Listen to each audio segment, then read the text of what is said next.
My name is Sherry. I am a single, retired mother of two, grandmother of four, and great-grandmother of two. I have raised two of my grandsons for the last 17 years. My first grandson came to me at the age of 11, almost 12. It was through an informal agreement between his mother and I. Unbeknownst to me, it would be a very arduous journey with my oldest grandson, as he had undiagnosed FASD. We didn't come to find this out until he was in his late, maybe 15, 16. By that time, I was unable to get him any counseling or even get him to be assessed. So we went through many trials and tribulations. Through all of that, he had two different relationships. He has two beautiful children. I have two, a great-granddaughter and a great-grandson. But he himself is still in trouble.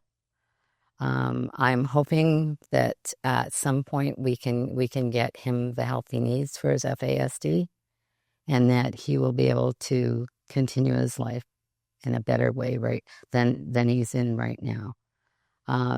When my grandson first came to me, about 8 months after he came to me, my younger grandson, who came to me at 2 years old, would come to me through an MCFD removal. And I was the one who called and had that done. So my 2-year-old grandson had been exposed in the womb to cocaine through the full 9 months. And so we weren't really sure what was going to happen with him. When he was about 4 or 5, I guess about more like 5, when he was about kindergarten, grade 1, he started to have some behavioral issues. We were really fortunate that we were able to get him counseling, and also bring the school in and the counselors, and actually get him to go to a psychologist. So the psychologist told us that if he still has behavioral issues at 7, then that might be something that we see going through his life. But if at 7, if he's, I don't know, do you say normal? Then we would be okay and things would be okay. So it was a couple of years of kind of really worrying about that. Is it going to be or isn't it? But thank God he's fine. And he hasn't had any issues since. He's 19 years old now. He graduated with honors. He's at Douglas College. He's going into his 2nd year in criminology. So he's doing really well. I am also the proud president of Fairness for Children Raised by Relatives. Fairness for Children Raised by Relatives is almost 4 years young.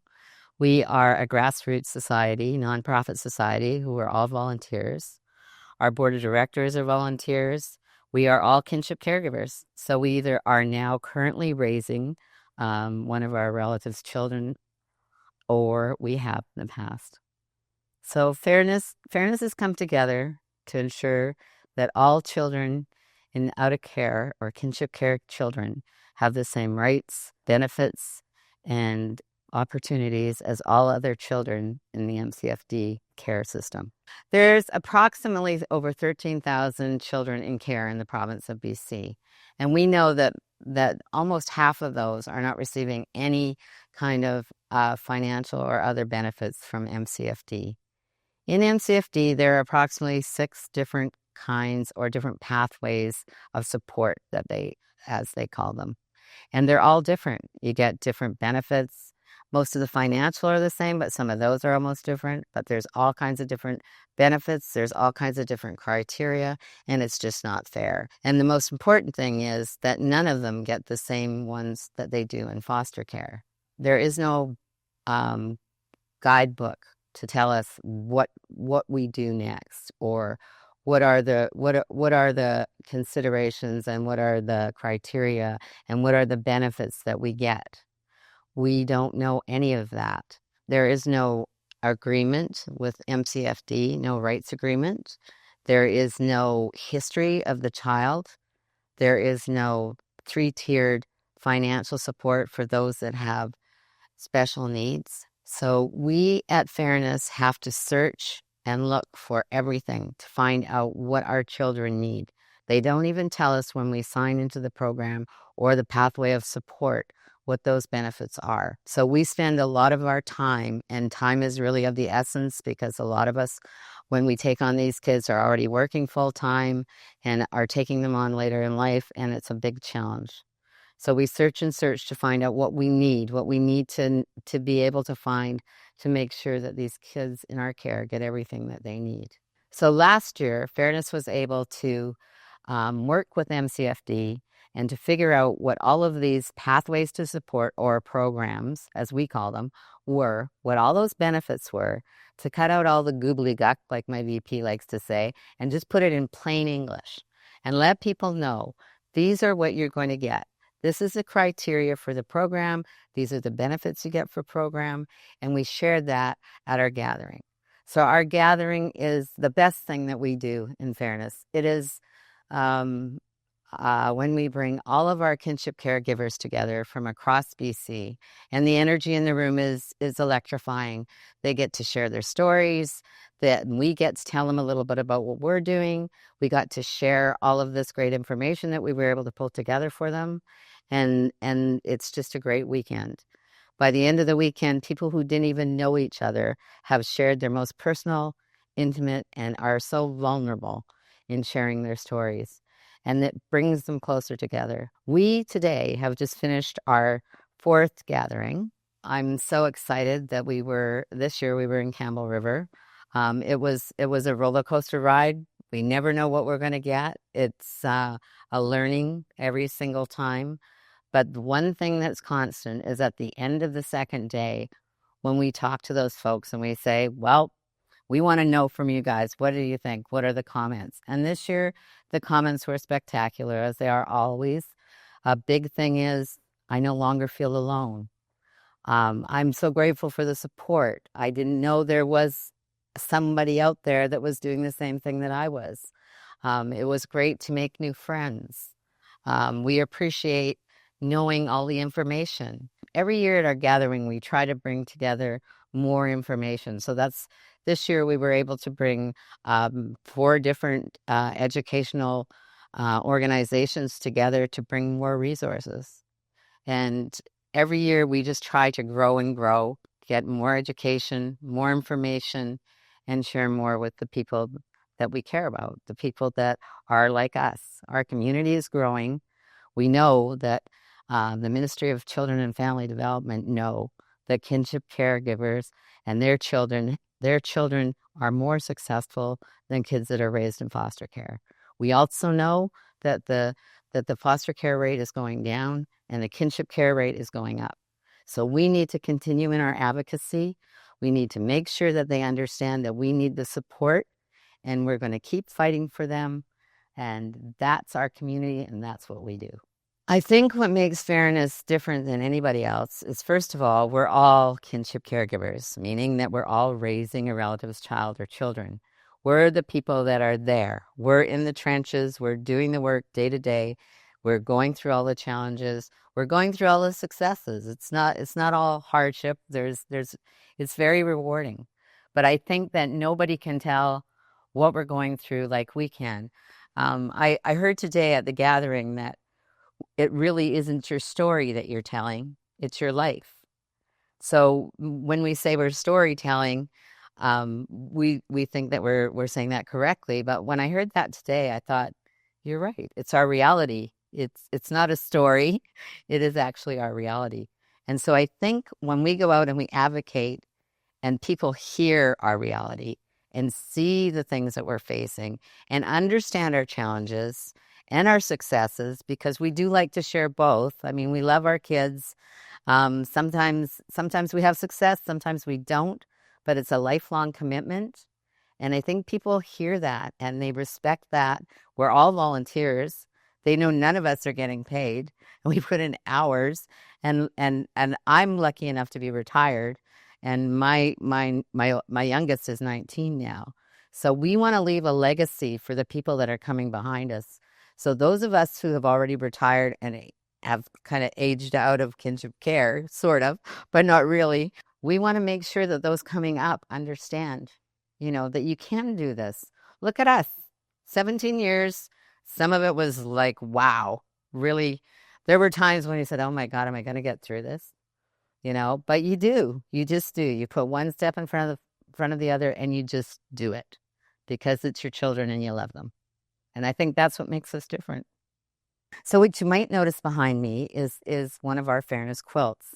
We have a fantastic quilter in our mix. She's our treasurer, Donna, and she's been doing these quilts over the last few years. She's done them for many organizations, and as our treasurer, she definitely wanted to do one for fairness. So we're really excited. There's pictures on here of all the different families. This picture right here was the first drawing that we did of what could our logo look like with the little house and stuff. And so when you look beside it, that's actually how our logo came out, which was fantastic, right? From the little scratching and etchings that we did over there. I am so excited because I have a picture of my dad when he was a teenager and his grandma. And my dad was actually stayed with my grandma for a while. So she did a little bit of kinship care. So I had no idea that that happened in my family like so many generations. And there's just pictures of our kids and pictures of other families. There's pictures of our wordles. So when we get together at our gatherings, we put all our words together and put them in big hearts. And every year it's kind of a different theme. So it's wonderful.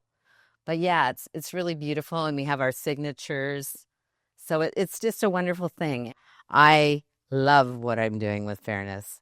I love the fact that we're bringing people together. I love the fact that people are not alone anymore. They know there's help for them. There's assistance for them. I think how it helps me be a better kinship caregiver is kind of a little harder to talk to because my kids are so much older now. So, like I say, my grandson's 19. So he was probably about 15 and a half or 15 when I started. And so I think maybe what it did was to show him, I hope, and teach him to have some appreciation for the fact that he's not alone. I mean, I know that when he was younger, I had a great experience with him through Parent Support Services where we had a camp that we got to go to together when he was younger. And that was a really special experience. And so I've never forgotten that. It was a chance for him as a child to bond with other children that are being raised by their grandparents. And he thought he was alone. So this is in our plan down the road. We really want to be able to look at that and be able to do something like that. If we could get a grant, I mean, all of our kinship caregivers, when we bring them together and we ask them, what do you want to do? Lots of times they say, wow, wouldn't it be great if we could have the kids here, but we could be over here during our conference. They could be over here doing camps and stuff, and then we could all get together for the meals. And I mean, that would be truly magnificent if we could do that. If we could get the funds to do that, I would love to be able to do that. And that comes from an experience that I had that was so great for me and my grandson. So we'd love to do stuff like that. This year's gathering, we ended up having a few kids and it was hysterical. It was so funny. We had these little kids, little tiny ones. We had one crawling and almost couldn't walk, and then one that was walking around, and we had our last closing circle and our last session going on. And everybody in that room is so full of love and are such all caregivers. They were just like, ah, look at, oh, right. And so the poor speaker, this poor speaker is like, okay, I don't know, maybe I should be down there where the little ones are telling my talk, right? But it's just so wonderful to see that energy in the room. And so we do have caregivers that come and bring their kids. We do want to be able to sponsor them. There's a single grandma that comes with two of her kids. She's come the last 2 years. And we bend over backwards to try and get her the supports to come. She brings the kids with her. One's the older teenager and then the younger little girl. And they have a really good time. We were so fortunate this year to have somebody come that had a little one that was 4 years old. And we try to get little kid packages for them. So that was kind of fun part that I got to do. So I got to go to the store and pick out all kinds of little things. And it was so funny because I couldn't remember if this little 4-year-old was a girl or a boy. Well, it turned out it was a little girl. So in preparation of that, I kind of took out this little Ninja Turtle truck. I thought, I better take that out in case it's a girl, right? And when I talked to her mom and I gave it to her, I said, I didn't know, and I had this little Ninja Turtle truck. And she said, Are you kidding me? I said, No. She said, Well, you want to hear this. She said, When my little girl was tiny, tiny, somebody gave her the most ugly stuffed animal, Ninja Turtle, and she loves it and she won't let go of it. And it's her favorite thing to have. And I said, You're kidding me. She said, No. So I went back up and I got it and I gave it to her. And she was just ecstatic that she had this little guy. And then when they went to leave, I went to go say goodbye to them. And I heard her say as they were walking down the hall, Mommy, can we come here again? Which was, I think that was like almost the highlight of my weekends.